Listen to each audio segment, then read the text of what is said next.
It's as Bill just said there, the morning after the night before Stuttgart, 12 hours or so after Scotland lost to Hungary. We're out of the Euros, Bill, and I don't know how you feel, but I'm pretty dejected about the whole thing. Totally flattened, deflated, miserable. We're surrounded by Scotland fans who are packing their bags and heading back to various airports and places to try and get home. The mood is understandably pretty damn miserable, Robert. Yeah. What did you make of it all? Because I mean, we spent yesterday talking the team up. Yeah. We have done the whole tournament. These fans, the best they've ever been, I think. Absolutely tremendous. And the team, for me, just didn't turn up on the night. We had so much of the ball, didn't do enough with it. And for me, pretty much got what we deserved. What do you think? Steve Clarke was talking about referees after the game, all that stuff. No. Coming out in a minute, but the team had so much of the ball, we just didn't do enough with it. Well, leave the tactics aside for a second. The players talked for the last week, 10 days, 12 days, about delivering, about learning, about being better physically and mentally and blah blah. And last night, none of those things happened. Yeah. You know, in terms of tactics, it's as if Hungary had watched the video of our friendly with Northern Ireland, sat 11 men behind the ball, knew that we would just pass in front of them, and then once they were nice and comfortable, they came out and played it. And to be honest, I mean, I'm tactically hopeless. I couldn't be a coach in a million years. You know, my team was completely wrong that I picked yesterday. But we were inept against that last night. Absolutely inept.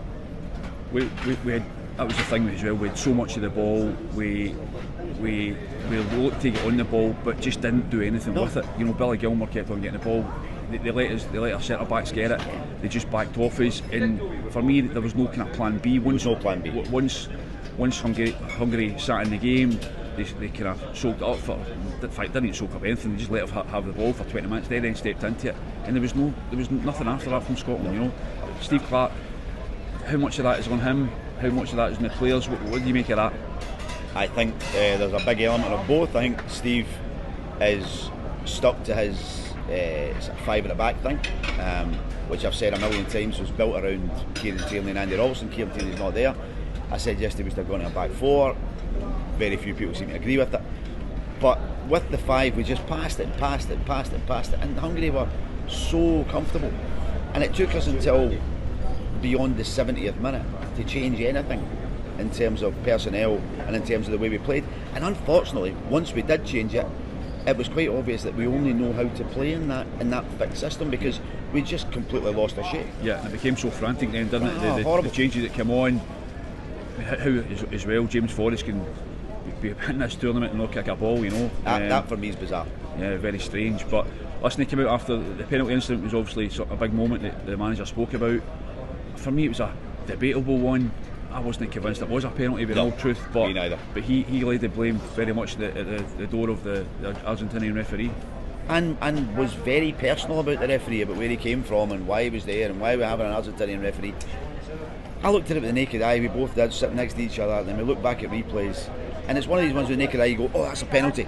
And then you look at it, you go, do you know what, Stuart's kind of leaned into him, the other guy's been a bit stronger, there's a bit of contact. The way you would probably say it is, if it was given against us, we'd be raging, wouldn't we? Yeah. But is it clutching at straws from his point of view? 100%. It's deflection on the highest level. Yeah. You know, it's a man who's come away from something hugely disappointing. He's saying to himself, what do I say here that's going to take it away from the fact that my team didn't turn up and I didn't get it right? Yeah. Let's blame the referee. And I think Steve Clarke's a lot better than that. Yeah. Where does this leave him then? Because I mean, a few weeks ago he's talking about negative Normans, but for me, the most negative man last night was him in terms of the way we went about it. Where does this leave him? It leaves him with a man who's done a brilliant job to get us to 2 tournaments, but once we've got there, we've gone through exactly the same pattern. We've lost the first game really limply. We've been pretty cool in the second game where we've fought hard and we've got a result that gives us a chance of going through, and then when it came right down to it, we didn't turn up. That's been the same 2 tournaments in a row, and he has to take a share of the blame for that. Yeah, and the fans as well. I mean, there were huge numbers again in the stadium last night. We follow them about all of Germany. They're around and you'll see us walking behind us. The fans have been absolutely fantastic again. They deserve better than this, because we were talking yesterday about how it's got to change at some point. You know, we've been to tournaments and seen this time and time again. At what point is it going to change for us? That's a question you can't answer, isn't it? Because no matter the generation, I've been very big on the sort of psychological aspect of the fact that this team should not be affected by what's happened in the past, and yet we've become exactly the same as what's happened in the past. We've found a way to get ourselves out. Now, we disagreed on this last night. I would have said a few minutes ago, yeah, we want to chase the win. If you don't think you're going to get the win, stay in the tournament for another couple of days. I know you don't agree with that. No, I know that you didn't want to stay in and hope that other teams lost. I tell you what, see by Wednesday, if the teams we needed to lose have lost, how do you think we're going to feel? Yeah, but we had to go for it. We couldn't sit and stop 10 minutes of stoppage time. If we'd sat and defended a 0-0 draw, come on, we had to go and win the game. But Hungary are a decent team, but we had to go and win the game. What annoyed me was that we waited so long to go and try and win the game. We should have started to try and win the game from the first minute and really went for them, like we did against the Swiss. Whereas we didn't, and I thought Marco Rossi, the Hungary manager, played a blinder. His team did what they do. They sat in and they hit on the counter very quickly. Yeah, but here's the point, Robert, right? Listen, I get what you're saying, that we need to go and chase the win. But within that, if you've got a guy who's a set-piece coach for a club that's just got to the Champions League in Austin McPhee, his job isn't just to come up with set-pieces that let us score. He must also give us defensive strategy, security. Yeah. And we threw everything. In fact, I'm pretty sure Andy Robertson was waving Angus Gunn back because Angus Gunn wanted to come up. And from that corner, we just got, in the simplest terms, we got our pants pulled down. Yeah. They just attacked on us, and suddenly they're 3 against 1, 3 against 2, and it's gone. Yeah. And that was hopeless for me. But for me, it was a lack of positivity, Bill. We had to be more positive earlier. Yeah. There's no point throwing at it in the last few minutes, is there? No, it was just demoralising, to be perfectly honest with you. And to be perfectly honest with you, I think that goal that they scored put us out of our misery. If we were sitting here, yeah, you're probably right, waiting for 4 or 5 results in the next couple of days on 2 points, come on, we've got to be better than that. We came here, Steve Clarke was talking about 4 points beforehand. Even that, it wasn't an absolute guarantee. It probably would have got us through. We'd have been sitting here in a completely different mood, but it's just not good enough for me. I don't necessarily think or believe that Steve Clarke isn't the answer, that he should go or he should be sacked. I wouldn't go that far, but I don't know, it's just we're getting fed up with the same old, and I think he got his system, he got his tactics wrong. We didn't do enough, and that's. I think after 2 tournaments, Robert, there's a question, whether it's a question that we would ask him, or the SFA would ask him, or whether he would ask himself, is how do I take this team any further? If after 2 tournaments we produce exactly the same performances, results and outcome, how does he change that and take us further? What's his plan B to take us forward? The thing, the team throughout the qualification campaign was phenomenal. We the big wins against the big win against Spain, Norway away, albeit that was a late win. You were there. The performance, we get the late win. The performance wasn't great. It seems like it's been a long time since Scotland have been a good team. The swagger that we had a year ago is long gone.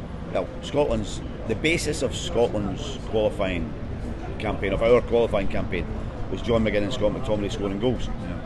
When they're not scoring goals, we don't have a threat from other areas for goals, and that's where I think Steve has relied too much on the system and on Jay Adams or Lyndon Dykes when he was fit, bringing McTominay and McGinn into play. There has to be another way of doing things. Surely there has to be a way where you say, listen, tonight, one of them, like for instance, if we'd got through, Scott McTominay would be suspended from the next game.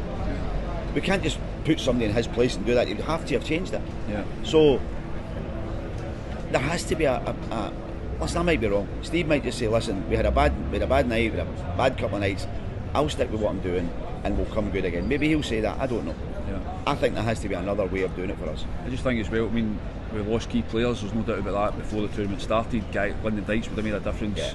Kevin Owen, Aaron Hickey would have been good for us. Aaron Hickey would have been, that was a huge loss, obviously. No harm to Tony Ralston, who again dug in last night, but we did lose key players. But the reason we are so disappointed is because the players we have these days are good players. They're top. We've got guys playing in the English Premier League. We've a right, I think the fans have a right to expect better in a game against Hungary, who I know they're above us in the FIFA rankings, but we should have been doing so much more for me in that game last night. We talked a good game. Steve Clarke, the players that we spoke to last week, this will be our moment, we'll grab the chance.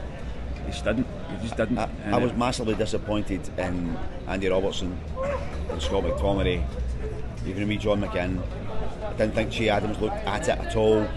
So right through the middle of the park, key men that you really look at saying, well, they're our guys, they're our Premier League guys, and they weren't there last night. Yeah.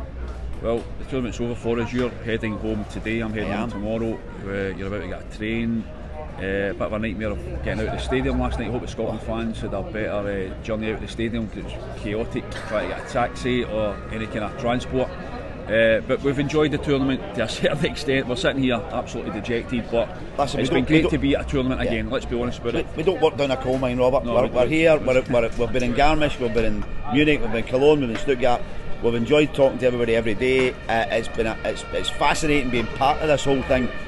All you think is, we do our bit, you guys do your bit, the Tartan Army out here do their bit. I just wanted the team to do their bit, and I felt as if they just didn't. Yeah.